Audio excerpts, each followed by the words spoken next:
Okay, hi traders, Richard Jackson here again. This topic we're going to talk about how to correctly draw trend lines and how to make sure that we're looking at them correctly and how we can really put together some channels and use trend lines from different time frames on smaller time frames.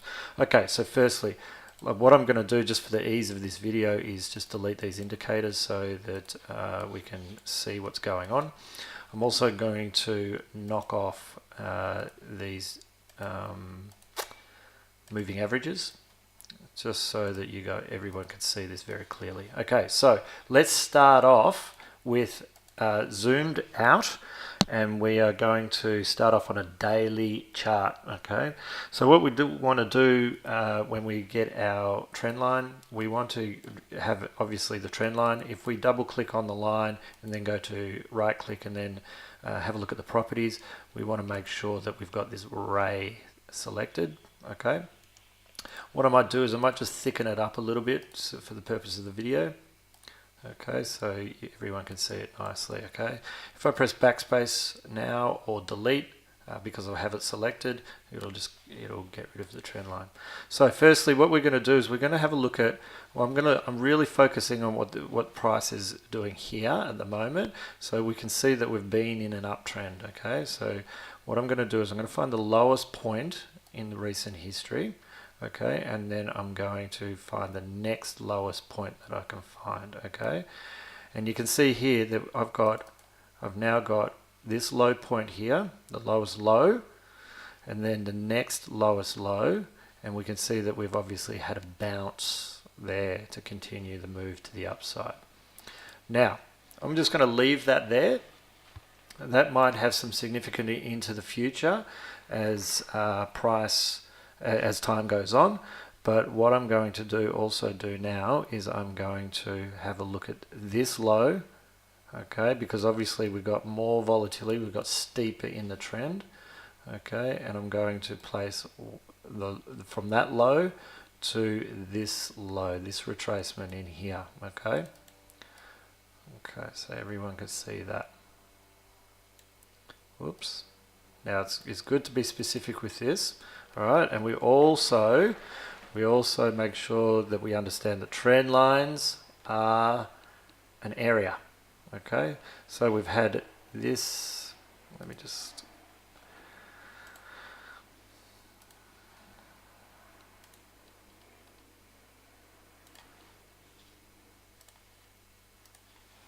Okay, so I've gone from here.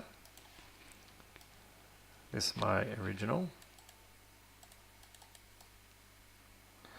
Let me use my square. I prefer the square.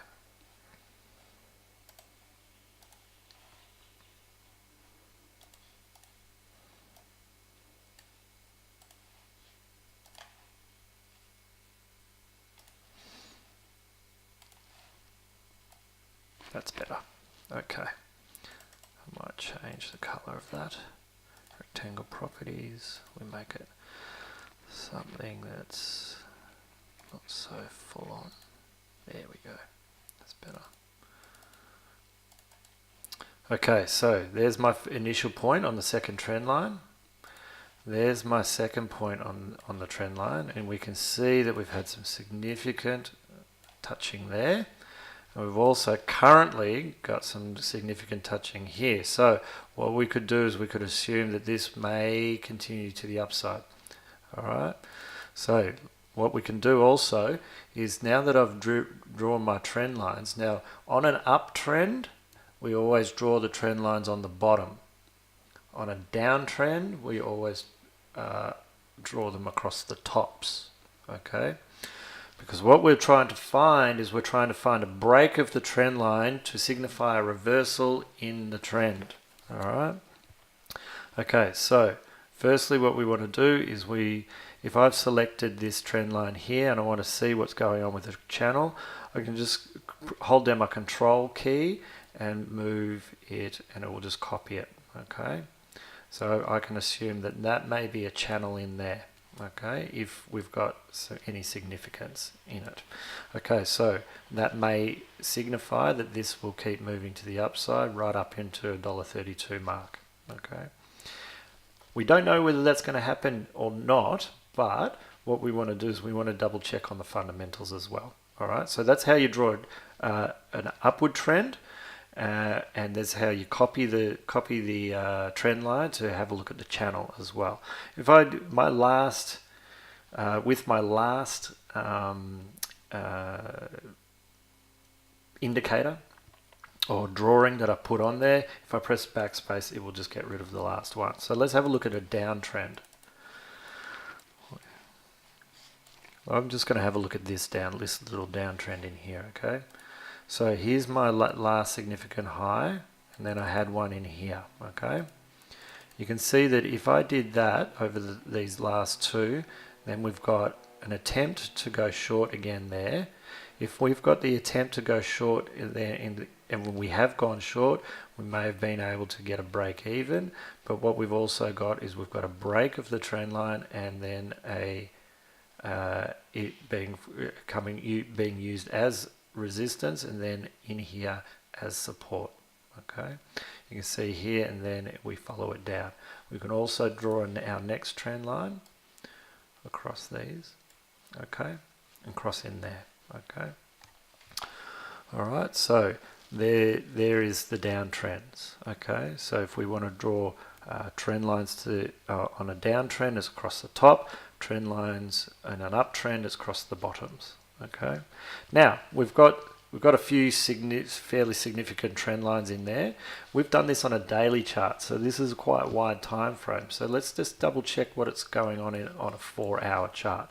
Is this the same sort of story in here? Okay, so we've got plenty of bottoms and we've still got an uptrend going on in here as well. So let's take our last significant low and let's bring it to the next one in here. Okay, you can see here we've got an attempt, we've got kind of a double top in there, and then we've got an attempt to push right down into this trend line, didn't quite get there, and then we've got another significant move in here. It's broken through, it's had another attempt to the downside, it's broken up through, and then it's still using it as significant support resistance line. I'll teach you how to trade this later, but what I want to do, make sure right now, is that we're drawing these trend lines correctly. Okay. Now, if we see that we're really going sideways over here, right, trend lines really aren't going to help us too much. Okay. So what I want to make sure that we don't get in a trap of is having a look at, putting trend lines when we're really just tracking sideways. But what we want to do is we want to just get an area. All right. So what I might want to do is I might want to get rid of my ray when I'm doing this type of work. So let's have a look at this area in here, and now I've got a trend line, or basically a ceiling of resistance. Okay, so if we have a look at this play to the upside now, because we're coming off this significant daily trend line, and we come up into this ceiling, we may look for having our target in there, or we may want to be chasing our stop all the way up into the top. If we get a break of this and a reversal, we might want to place another limit order just in front of this resistance line, which will turn into support for a continuation to the upside.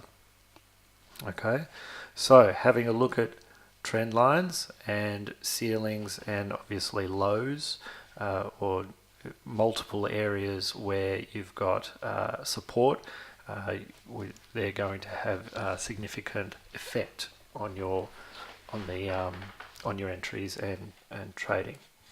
Okay.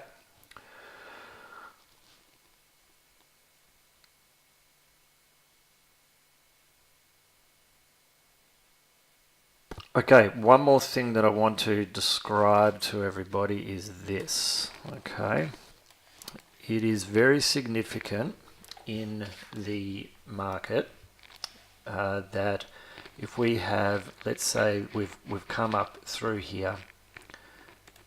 Let's have a look at this high here, right?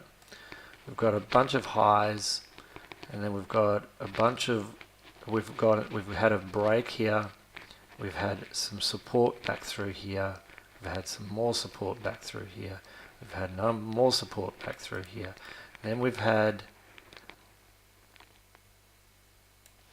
a break, and then we've had resistance, okay, for further downside move.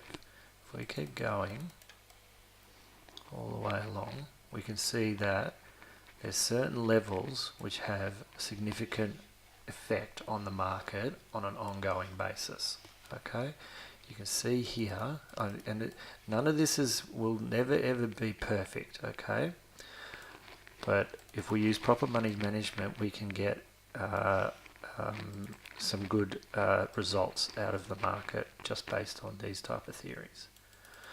Okay, so we've got a ceiling, a break, a support, a break, resistance. Try to have another attempt up in here. Didn't quite get there. May have missed that if you're wanting to look for shorts in there. But we could see that there's this volatility is very strong to the upside. And then we've got resistance. And then we've got the break. Here's some little resistance. Then we've got break, and then we've got support up in here. Okay. All right. So trend lines and key levels are usually fairly significant. Okay, that's the end of that one. Practice away with drawing your trend lines, etc. One more thing here. Let's just zoom in a little bit further. Let's have a look at what's going on. Okay, even on smaller time frames, this has significance. So we've copped a top in here, and then we've got the break. Okay, we've copped this top. We've got a break, and then it's turned into support.